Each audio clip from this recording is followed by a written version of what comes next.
Hello दोस्तों, आज का हमारा टॉपिक है क्लास 9th में mathematics chapter first number system.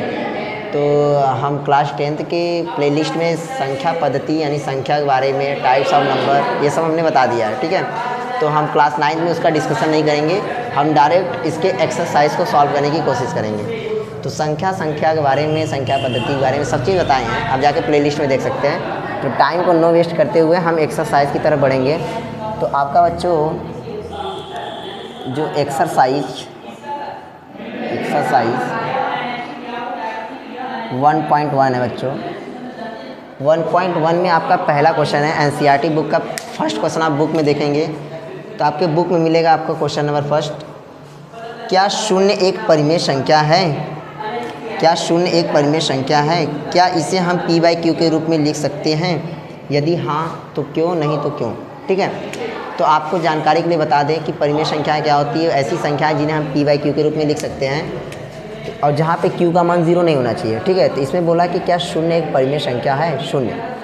तो बच्चों देखें ध्यान से, किसी भी संख्या के बटे में कुछ नहीं हो तो उसका मान क्या होता है? 1। अब यहाँ पे कंपेयरिंग करेंगे तो ये वैल्यू किसका हो जाएगा? p का, ये क्या हो जाएगा? q। अब हम परिमेय संख्या का डिफिनीशन क्या करता है कि p और q के रूप में लिख सकते हैं, यानी p/q के रूप में लिख सकते हैं। लेकिन उसमें एक शर्त क्या होता है बच्चा, जहाँ पे q का मान 0 नहीं होना चाहिए। p का मान 0 हो जाएगा चल, लेकिन q का मान 0 नहीं होना चाहिए। तो देखिए यहाँ पे p का मान 0 हो गया, तो आप आंसर में देंगे कि हाँ शून्य एक परिमेय संख्या है। ठीक है, पहले का आंसर आप जब देंगे बच्चों तो यहाँ पे लिखेंगे आप, क्या लिखेंगे? हम लिख दे रहे हैं। ठीक है, हम लिख दे रहे हैं आपको क्वेश्चन नंबर फर्स्ट का आंसर हम लिख दे रहे हैं आपको। हाँ शून्य एक परिमेय संख्या है। ठीक है, क्योंकि हम शून्य को p/q के रूप में लिख सकते हैं। फॉर एग्ज़ाम्पल अगर आप देना चाहेंगे तो एग्ज़ाम्पल दे सकते हैं। फॉर एग्ज़ाम्पल के लिए बच्चों बता सकते हैं क्या? फॉर एग्ज़ाम्पल के लिए आपका बच्चों होगा जैसे 0 है, उसके बटे में कुछ नहीं है 1। फिर अगर और देना चाहते हैं 0/2, 0/3 डॉट डॉट डॉट etc, बहुत सारे दे सकते हैं। तो हमने दे दिया है 2-3 एग्जाम्पल ताकि आपको कन्फ्यूज़न ना हो। ठीक है, अब क्वेश्चन नंबर 2 क्या कहता है बच्चों कि 3 और 4 के बीच में 6 परिमेय संख्याएं ज्ञात की है। 3 और 4 के बीच में क्या ज्ञात की है? 6 परिमेय संख्या। तो क्वेश्चन नंबर 2 आपका जो कहा है,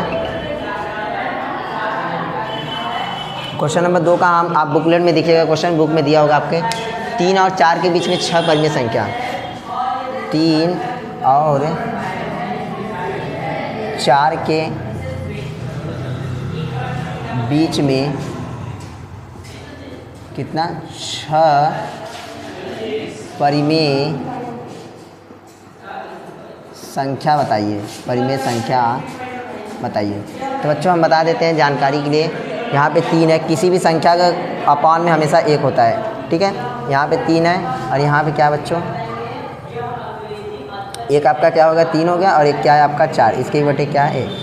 तो आपको कितनी संख्या निकालना है? 6। तो इसका एक ट्रिक होता है कि जितनी संख्या निकालना होता है उतनी उससे एक अधिक। जैसे यहाँ पे 6 निकालना है तो 6 से ज़्यादा क्या होगा? 7। 7 निकालना है, 7 से ज़्यादा क्या होगा? 8। जितना निकालना होगा उतने का ही उससे एक अधिक संख्या क्या करेंगे? मल्टीप्लाई कर देंगे। तो यहाँ पे 3 था तो आप क्या करेंगे? 3, इसके बटे में क्या है? 1। अब इसमें क्या करेंगे? कट निकालना है 6 तो मैंने बताया एक ज़्यादा संख्या मल्टीप्लाई करेंगे, यानी 7 का ऊपर करेंगे, 7 का नीचे भी करेंगे बच्चों। ठीक है, अब यहाँ पे देखिए बच्चों, यहाँ पे क्या है? 4 था, उसके बटे में कुछ नहीं है, 1 था। अब यहाँ पे 7 का करेंगे और यहाँ भी 7 का करेंगे। ठीक है, अब जब इसका करेंगे बच्चों कितना आएगा? 7 चौक 28, और इसका करेंगे कितना आएगा? 7। और इसका करेंगे बच्चों कितना आएगा? 7 त्रिक 21/7। अब देखिए इसका हर समान हो गया, 7 और 7 हर समान है। अब इसके बीच में कितनी संख्याएँ आ सकती हैं आपका? 21 के बाद क्या आता है? 22 आता है। 22 के बाद क्या आता है? 23 आता है। 23 के बाद क्या आता है? 24। 24 के बाद क्या आता है? 25।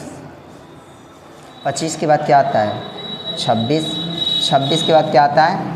27/7। 7, 28/7 तो 28, 1 2 3 4 5 6, 1 2 3 4 5 6 7, सॉरी 21/7 हमने लिख दिया था, ठीक है। तो चलिए आप इसको रिटर्न कर सकते हैं, ठीक है, इसको राइट आप कर सकते हैं। राइट क्या करेंगे बच्चों, ये 21/7 था, यानी इसको कैंसिल करें, कितना आएगा 3, ये 3 के बराबर था, ठीक है बच्चों।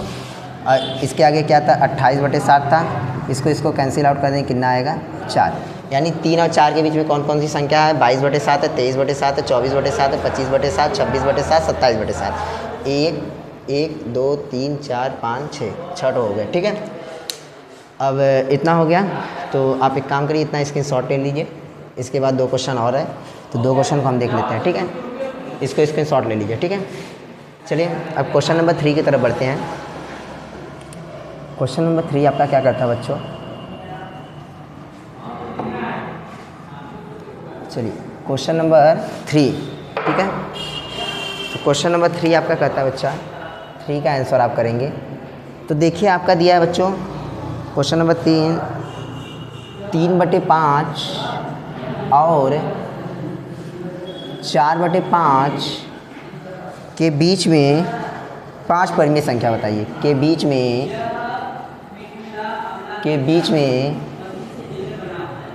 5 परिमेय संख्या बताइए। तो इसके बीच में 5 परिमेय संख्या बताना है, तो हमने बताया जितना बताना होता है उससे एक ज़्यादा मल्टीप्लाई करते हैं। तो यहाँ पे कितना था 3/5, यानी 5 निकालना, यानी 6 का मल्टीप्लाई ऊपर करेंगे, 6 का नीचे, ठीक है। अब देखिए 6 3 18, अब 6 5 30, ठीक है। अब यहाँ पे कितना था 4/5, तो 4/5 आप लिख लीजिए, ऊपर 6 का करेंगे और नीचे भी 6 का, क्यों, क्योंकि 5 निकालना इसलिए 6 का मल्टीप्लाई कर रहे हैं। अब 6 चौके कितना होता है 24, 5 छक्का 30।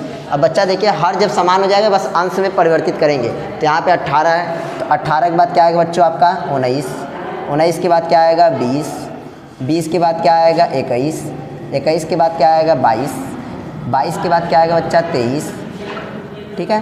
23 के बाद 24 सही आता है, ठीक है।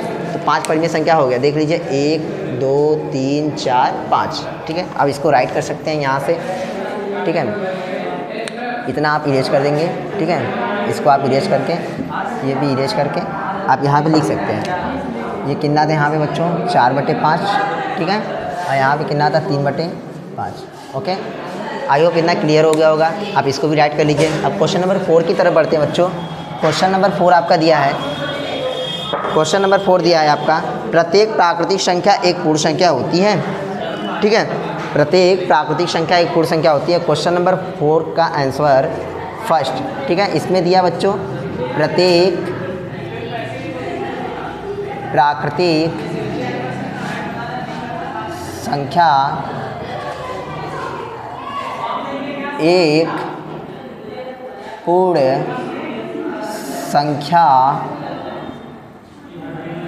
पूर्ण संख्या होती है।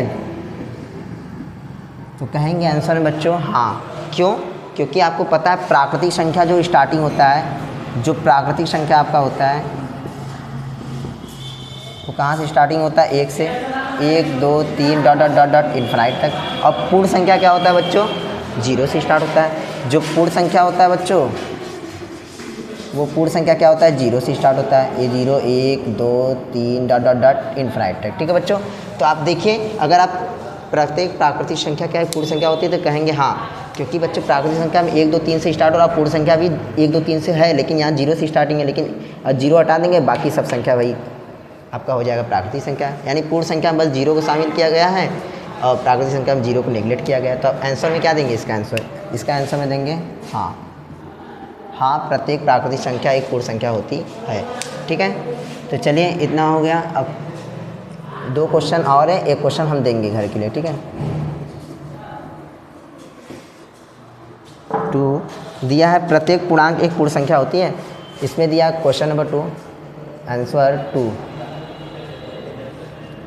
प्रत्येक पूर्णांक एक पूर्ण संख्या होती है, तो आंसर में देंगे नहीं। क्यों बच्चा?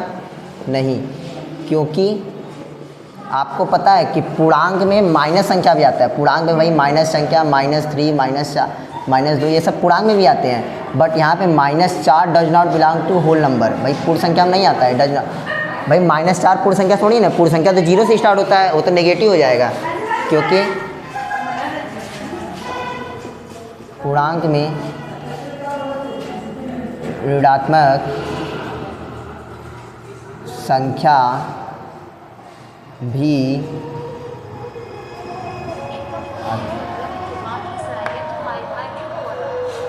पूर्णांक में ऋणात्मक संख्या भी आती है, जो कि पूर्ण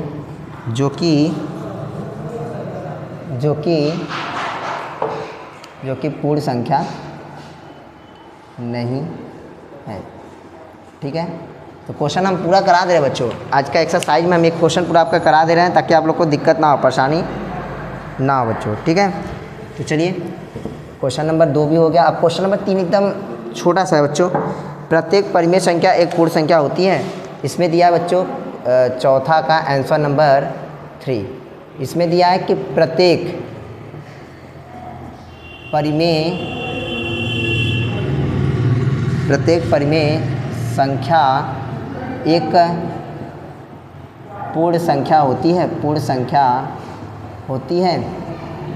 तो इसका भी आंसर बच्चों आप देंगे क्या? नहीं, नहीं, क्योंकि परिमेय संख्या जैसे